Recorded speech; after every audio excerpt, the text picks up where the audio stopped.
Good morning. Today I'll be talking about nanocellulose-based biocompatible materials. First, let me talk about nanocellulose. Nanocellulose are advanced material derived from native cellulose. They're fundamentally cellulosic material whose one dimension is in nanometer scale. It is very interesting to note that we can obtain this new material from an ancient material easily, and the scientific community have just realized it just a few decades ago. Thanks to cellulose's hierarchical structure, that from the whole plant we can reduce it down to its crude fiber form, to its individual fibril form, to its individual fibers, to a single cellulose fibril, down to nanocellulose. Nanometer scale materials behave very differently, and nanocellulose possess very ideal and even superior characteristics for both reinforcing and biocompatible applications.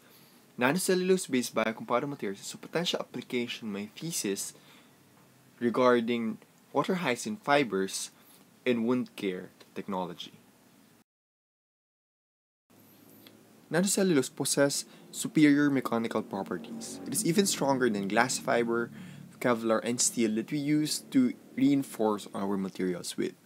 Not to mention, it is cheap, abundant, easily fabricated, and naturally biocompatible because of its H bonds and their strong binding with water and high microporosity.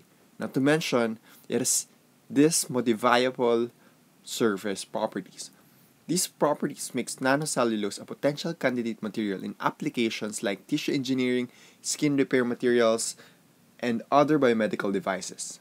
Indeed, as what Professor Harry Broomer said in the 243rd annual meeting of the American Chemical Society, you're in the middle of a golden age in the understanding cellulose architecture's function in biological systems, and this is promoting the evolution of advanced materials.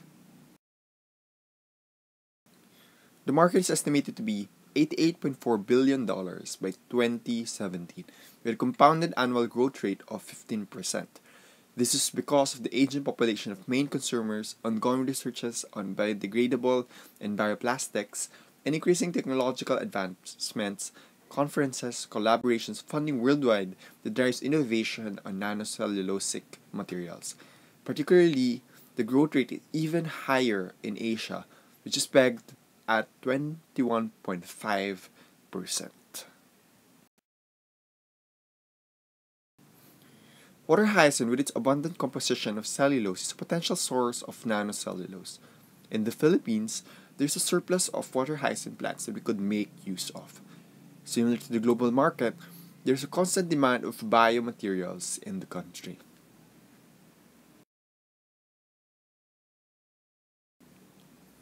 Here's some patents regarding nanocellulose, the first one being developed by the US Army Research Laboratory as nanocellulosic foam containing active ingredients.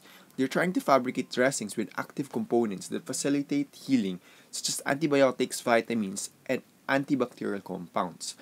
Same goes with the second patent, but it involves modifying the surface structure of cellulose through grafting of these active materials on the surface of cellulose. These are just two of numerous patents regarding nanocellulose and its application to biocompatible materials. And this is indicative of the great potential of nanocellulose that we can expect in the years to come.